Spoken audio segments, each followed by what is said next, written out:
Hi everyone, welcome to this section of static members in a class. Normally when you create a class, the properties of class do not have a value. The reason is that unless the object is created, there is no existence of the constructor of the class.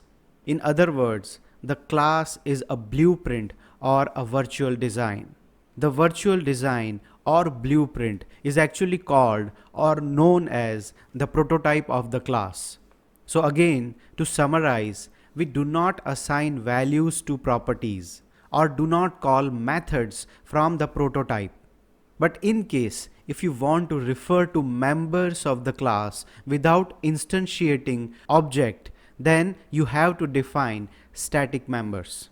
Static members can be accessed without instantiating the class. And of course, in that case, because you won't have an object of class, you will access the members using the class name itself. That is, you can say class name dot property is equal to value or class name dot method name.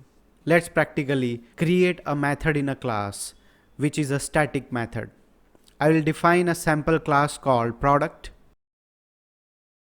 I'll define a method called getData, but I'm going to use the static keyword to inform the class that this is a static method. So I'll say static getData.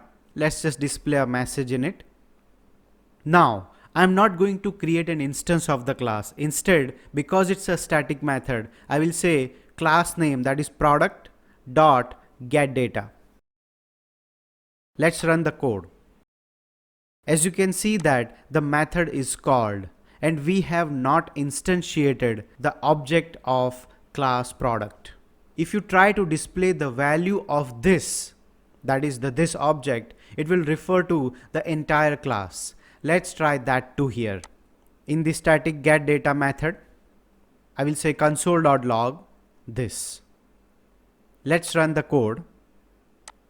Now you see that the entire class is displayed. So this refers to the entire class in this case when we have a static method.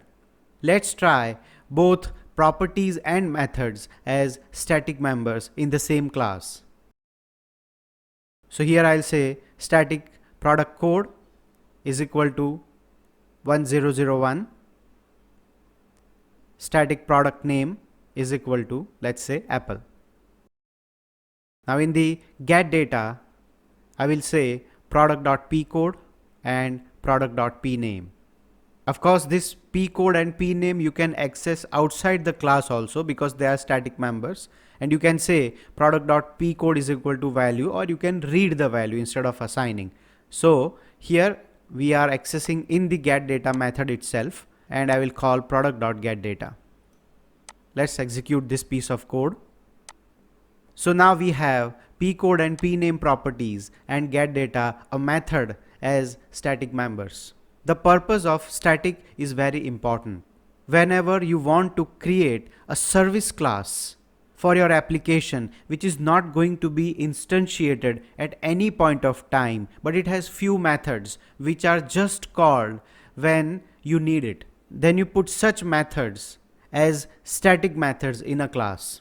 As far as properties are concerned, like application title, versions, or other related informations where you do not need to instantiate the object, so you create such information as static properties. In short, static members can be referred using class name itself without creating an object.